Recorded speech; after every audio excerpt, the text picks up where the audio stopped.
C'est pas ça, hein. Tes ongles que tu dis que tu ne veux pas que tu n'as pas raison. C'est toi qui fais ça là. Tu fais ça. C'est elle qui dit qu'elle n'a pas mal. Ça va? Ok. Ça va te lancer. Hello, bonjour, bienvenue, bonjour, bonsoir. Je ne sais pas à quelle heure vous allez regarder cette vidéo.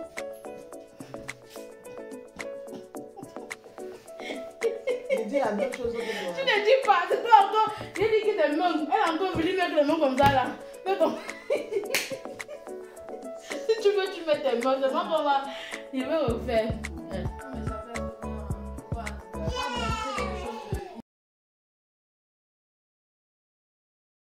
Hello, bonjour, bonjour, bienvenue sur la chaîne de Gladys la Mama. Pour ceux qui ne savent pas, je suis créatrice de contenu, bien sûr vous le savez puisque vous avez cliqué sur ma chaîne. Ici je partage avec vous ma vie, mon lifestyle, les recettes de cuisine. Bref, je dis toujours, je partage avec vous tout ce que le Seigneur me met à cœur de partager avec vous. Alors aujourd'hui on se retrouve pour une story time et je suis accompagnée de ma maman qui vient tout droit du Cameroun. Pour ceux qui ne connaissent pas où est situé le Cameroun, c'est situé en Afrique centrale et on m'a un peu dit c'est le chef-lieu de l'Afrique centrale. Hein. Désolée hein, pour les autres pays de l'Afrique centrale, mais vous savez, le Cameroun, c'est la base, c'est le continent, c'est le continent. Les Indomptables. Les Indomptables. Bref, revenons à notre sujet. Donc aujourd'hui, maman va partager avec nous une expérience qu'elle a vécue. Je tiens à rappeler que maman est en France. Elle est venue me voir, elle est venue voir ses autres enfants, mais elle est surtout venue voir ses petits-enfants. Donc là, moi, je suis maman de deux. Une petite fille qui a 2 ans et un garçon qui a 5 mois. Donc, elle est venue voir le nouveau-né et la plus grande va en profiter, même comme elle a déjà vu l'année dernière lors de nos vacances. Attends, l'enfant, maman, je te laisse dire bonjour à mes followers, à mes abonnés que j'aime énormément. Hein. Dis leur bonjour. Bonjour les abonnés de Gladys la Mama. J'ai le plaisir de vous parler ce soir parce que j'ai eu la chance d'être en France. Bonjour encore une fois. Ouais. Et c'est la première fois que maman voyage aussi loin. C'est la première fois qu'elle prend l'avion. Et elle s'appelle maman Emile. Et pour les intimes, c'est Ma E. Ou bien Ngwapi. Maman sans souci. Maman sans souci. Vous pouvez la suivre sur TikTok. Le nom c'est Maman sans souci. Bref, c'est trop long. Donc, maman, bienvenue en France. Et on est très content de t'avoir auprès de nous. Et tu n'as pas cessé de nous raconter ton expérience, ce que tu as vécu lors de ton voyage. Et j'ai tenu à partager ça avec mes abonnés parce que vous êtes en or. Donc, c'est un privilège pour moi. Et c'est aussi une grâce pour vous d'écouter ce que maman va raconter comme expérience. C'est tellement rigolo. J'espère que ça va vous amuser parce que nous, on a tellement ri. Donc, maman, déjà au pays, quand tu as appris que tu as eu le visa, vous savez, pour venir en France en tant qu'Africain, il faut obtenir un visa auprès de l'ambassade de la France dans le pays, donc au Cameroun. Et nous, on l'a fait à Douala. Donc, il y a toute une procédure au préalable. La procédure a été montée, les documents ont été faits. Et maman allait déposer. Et une semaine ou quelques jours après le dépôt de dossier, il fallait donc venir récupérer son passeport et voir si le visa a été accepté ou pas. Donc, on t'a donné le rendez-vous pour récupérer ton visa. Tu l'as récupéré. Raconte-nous un peu le stress et tout. À partir de la récupération du visa, n'est-ce pas? Oui, à partir de là. Je vous dis donc, je vous raconte un peu mon parcours pour l'obtention du visa. J'avais rendez-vous à 14, jeudi 14 heures. Je quitte de la maison à 13 heures. Je tombe dans l'embouteillage. Piang, piang, piang, j'ai même failli sauter du taxi pour aller à pied. Je dis, merde, qu'est-ce qui m'arrive? Quand le taxi s'arrêtait une seconde pour prendre un clé, j'ai dit, mon frère, je t'ai payé 1000 francs, non, avec-moi. Pas vraiment à l'essentiel, parce que sinon on va faire même 3 heures de temps juste pour le visa là. Ouais, avec moi. Bon, et comme ça, on est parti, j'arrive à 14h15. À l'ambassade. À l'ambassade de la France. Ouais, à Douala. 14h15. Ils n'avaient même pas encore ouvert leur porte. Quelque chose comme 10 minutes. Donc 14h25, ils ont ouvert leur porte. Ils commencent à lire. Tant, on remet le visa avec un long papier dedans. Un long papier à l'intérieur, ouais. On dit tant, on remet le papier avec. On dit acceptez fort, on dit présent. Tu veux prendre ton passeport avec un long papier dedans. Ouais. Ils ont lu comme ça au moins 30 personnes. Oui. Après un moment, ils appellent un blanc. Ils appellent quelqu'un sur le blanc qui arrive. On lui tend le visa, on dit bon voyage. Elle dit bon voyage parce que c'est son frère blanc ou c'est comment. La seconde personne qui arrive, on dit bon voyage. Donc là, tu as compris, c'était la phase de ceux qui avaient jusqu'alors, je n'ai pas compris. Ok. C'est à partir de la 4e personne que j'ai commencé à comprendre. Bon voyage, donc tous ceux qui ont remis le passeport là ont le visa. 6e personne, alors c'était Madame Wandi. Madame Wandi est née. Je dis présente. Dès que je me lève, elle dit bon voyage, maman. Et tu n'as même pas cru à l'instant là, d'abord. Ok. Bon voyage, maman. Je dis merde. Donc l'affaire est vraie. C'est là où mon fils qui m'accompagnait saute là. Il dit donne maman, donne. Je lui tends le passeport. Il ouvre. Il dit ça, il tombe déjà maman. C'est comme ça le début de l'aventure. C'est comme ça le début de l'aventure ce jeudi-là. Il faut jusqu'au jour où il fallait voyager. Donc quand tu as eu ton j'ai donc eu la chance que quelqu'un m'interpelle. Quand je dis quelqu'un de trop précieux, Monsieur Wandi qui m'interpelle, il dit... Son mari. Il dit... Qui est mon père. Toi qui n'as jamais voyagé là. Tu ne t'envoles pas à 21h, il faut qu'à 14h. Maman, ne parle pas dans ta gorge. Crie un peu, Natacha. Natacha! Est-ce que tu comprends? Tu es un peu... Ok, oui, donc papa... Il faut qu'à 14h, tu sois à la... T'as un peu briefé sur comment ça se passe. Enfin, le vol était à 19h30 à l'aéroport de Douala. Et papa l'a un peu briefé sur le fait de ne pas arriver juste à temps. Il faut arriver au moins 3 heures avant le décollage. Bref, c'est comme ça les Africains. Nous, on est même dormi à l'aéroport parce qu'on veut être sûr que l'avion ne va pas nous laisser. Je te dis la vérité. Donc, tu as décollé de la maison à 14h. À 14h, on arrive à l'aéroport à 14h45. Ok. C'est comme ça qu'on prend un peu de photos et puis j'entre. Le problème était que je suis entrée seule. Aucun enfant ne m'a accompagnée dedans. Oui, parce qu'il y a une altercation avec les aînés et il y a eu un problème et elle ne pouvait pas être accompagnée. Elle est entrée. Bon, là, je vais vite raconter la partie là. Donc, lorsqu'elle arrivait à l'aéroport, moi j'avais pris un billet aller, je n'avais pas pris un billet aller-retour. Et lorsqu'elle allait au guichet de Bruxelles Airlines, de SN Bruxelles, je crois bien, oui, on lui a dit qu'il faut un billet aller et retour. C'est où elle ressort de l'aéroport, elle part retrouver sa famille qui attendait juste en bas et lui dit je ne peux pas partir parce qu'il me faut le billet aller et retour. Et moi j'étais en call avec mes aînés et c'est où on me transfère dans l'information. Et sur le champ, il fallait payer le billet retour. Ce que j'ai fait en ligne et j'ai transféré le e-billet, le billet électronique pour qu'elle puisse remonter au niveau du guichet. Arrivé au guichet encore, il y a eu un autre problème parce que moi j'ai payé le billet à une date, je vais dire 2 jours avant la fin du visa. Mais arrivé au guichet, on lui fait comprendre que en effet, vous ne pouvez pas rester sur le territoire français jusqu'à X date. Donc, et la X date ne correspondait pas à ma date à moi, c'était un peu plus rapproché. Donc, il a fallu qu'on modifie encore le billet de retour et ça coûtait de l'argent. Bref, il y avait l'argent. C'est le plus important. Donc, ce qui a été fait, on a rapproché encore le billet, la date et voilà. Et de là, tout s'est très vite passé et elle a pu traverser.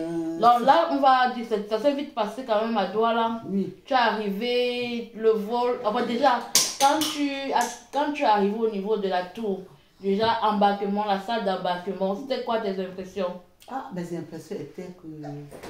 Bon, ma première impression était que c'est la première fois que je voyage. Qu'est-ce que je dois faire? Il me faut me rapprocher de quelqu'un. Déjà, les blancs pâles, je ne comprends pas vite. Désolée, lorsqu'elle dit les blancs, je sais que j'ai beaucoup d'abonnés qui sont européens. Ne vous sentez pas frustrés ou bien ne vous sentez pas attaqués. C'est juste que, vous savez, c'est la vieille école, mais maman. Et quand papa, j'ai rencontré une dame, elle me montre mon ticket d'embarquement. Oui. Que je vais en France, voici mon ticket d'embarquement. On disait certains numéros là que je ne savais pas de quoi il s'agissait. Je lui demande que les numéros qu'on lit là, c'est pour qu'on embarque ou bien c'est comment. Quand il regarde mon ticket, il dit non maman, je vais dans la même ville que toi. Je vais en France moi aussi. Et nous avons le même... on va s'asseoir. Le même vol. On va s'asseoir sur le même banc. Ouais. Parce que tu es le 20, je suis le 22. Toi, tu es le 23. Quelle chance. On va s'asseoir sur le même banc. Donc, t'inquiète, on va arriver jusqu'en France. C'est là où je reste tranquille. Et puis, le vol a décollé. Et quand lors du décollage, quand je comprends, attachez vos ceintures. Je dis, j'ai déjà attaché depuis mon père. On vous a montré comment attacher les ceintures. Non, quand tu regardes les autres, non, tu oui, tu fais, oui. Toi, au préalable, tu m'as dit, quand tu arrives, regarde ce que les gens font. Tu reproduis, tu voilà. fais aussi. Tu verras à côté, tu regardes. Être très éveillé lorsque tu ne connais pas. Voilà. Quand tu ne connais pas, ne reste pas ça. Ne reste pas timide, non. On ne reste pas timide. Ok. Et le décollage, comment ça s'est passé? Bon, dans ton corps, comment tu as ressenti ça? Je savais que bon, ce que j'entends parler, je suis en train de vivre. Et c'était une joie pour moi. Et puis même si c'est quoi qui arrive là, j'ai quand même il faut passer par là pour arriver où tu veux aller. Il faut passer par là pour arriver. Donc, dans le décollage et l'atterrissage, j'imagine que c'était un peu... Au décollage, on vous insiste. Attachez vos ceintures. À l'atterrissage, c'est ce que j'ai remarqué. Oui. Parce que durant le vol, il n'y avait plus que... Il n'y a pas eu de turbulence dans le vol, on n'a pas de moyen d'attacher les ceintures dans le vol. Non, ok, ce n'est qu'au décollage et à l'atterrissage. C'est ce que j'ai remarqué. Ok. Voilà. Et maintenant, pour préciser, lorsque tu prends Bruxelles Airlines, SN Bruxelles, tu dois automatiquement faire une correspondance à Bruxelles, voilà. Dans le pays de la compagnie. Donc, maman devait faire Douala, Bruxelles, ensuite Bruxelles, France, donc Charles de Gaulle. Donc, le premier vol de Paris pour Bruxelles, lorsque tu as atterri à Bruxelles, c'était quoi la suite? Lorsqu'on atterrit à Bruxelles, il y a un parcours qu'on devait faire. On fait le parcours, on arrive... le parcours, on faisait quand vous contrôlez... Non, il y avait un rang pour aller au contrôle, qui traverse pour aller de l'autre côté. Oui. C'est de là alors où on a perdu autant de temps. Parce que eux, déjà, on arrive à 5h30. Oui. Il n'y avait pas assez de... Je ne sais pas, c'est pas un milieu que je connais bien. Donc, j'explique ce que je vois. Ceux qui devaient faire le contrôle, ils étaient peu. Les voyageurs étaient nombreux. Ça veut dire que la ligne était lente, le rang était lent. Et en plus, il y avait plusieurs vols qu'on contrôlait. Le rang était lent. Donc, il fallait suivre le rang et aller. Entre-temps, maintenant, la correspondance. L'heure de la correspondance, le temps. Le gars qui part, elle monte seulement la main. Le gars partait déjà. C'est comme ça que je voyais tout le monde. Oui. Dès que tu réussissais à traverser, c'est la course. Dès que tu traverses, c'est la course. J'ai couru mes soeurs, mes frères. Attends, avant de courir là, déjà qu'elle est arrivée à Bruxelles vers les 5h50.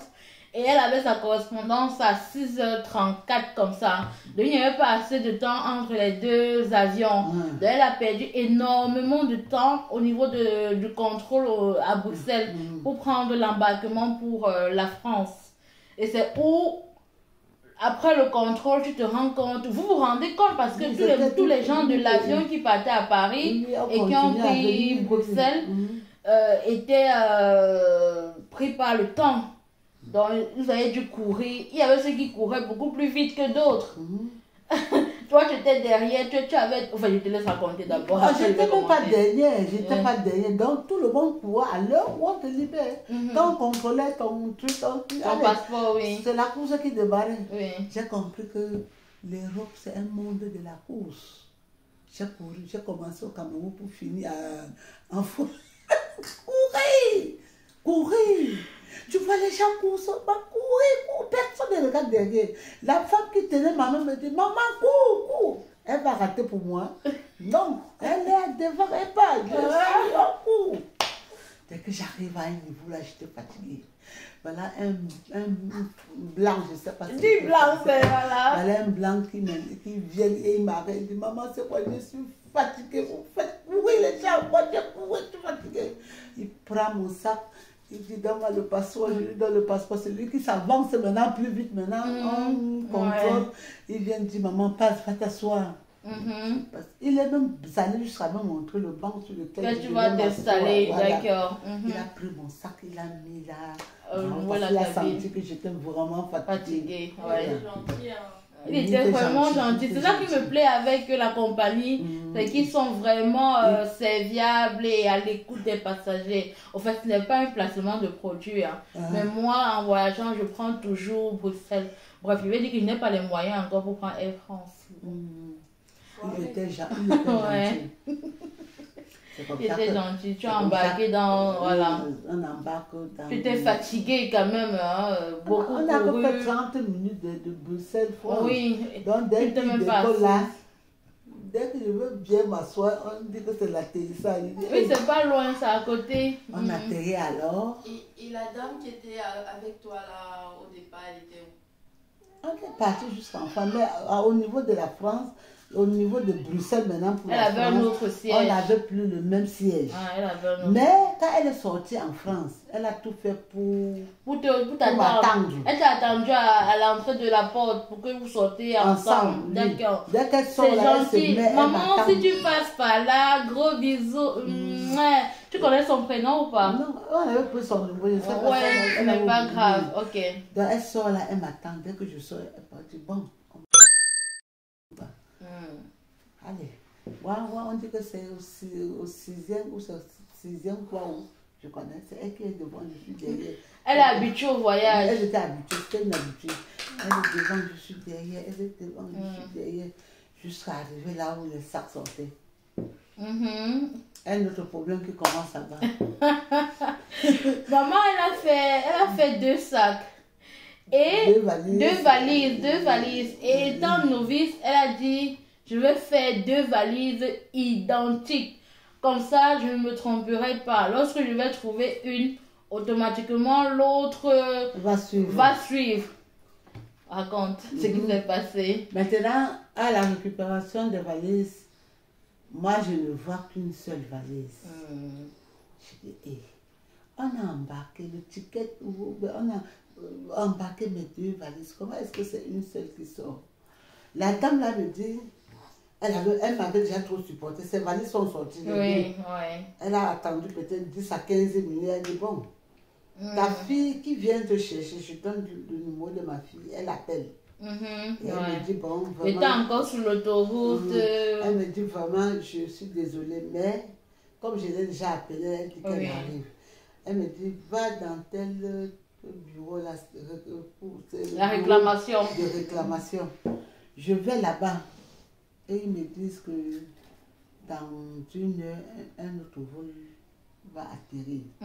Et les sacs là sont là-dedans. Et ce qui m'a plus réconforté, c'est que je n'étais pas la seule. On s'est retrouvés peut-être 5-6 personnes où on avait reçu une seule valise. Certains n'avaient même pas reçu une. Donc, on a passé tout ce temps-là ensemble. Quand le deuxième vol a atterri, Bref, voici ce qui s'est quand le passé. deuxième vol a atterri, c'est là où nos valises sont sorties. Ouais. Et voilà des aventures. Peut-être que vous n'avez pas... Je vais un peu essayer de résumer ce qu'elle a dit.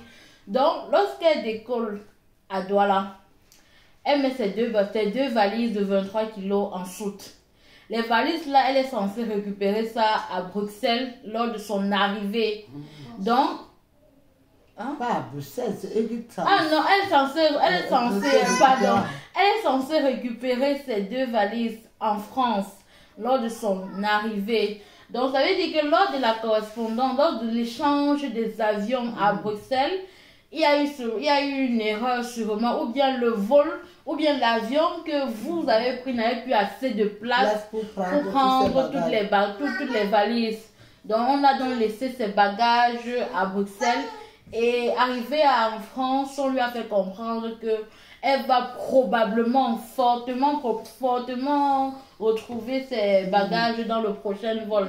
Et nous, alors, nous sommes arrivés à l'aéroport. Lorsqu'elle cherchait sa deuxième valise, on a attendu avec elle le deuxième vol.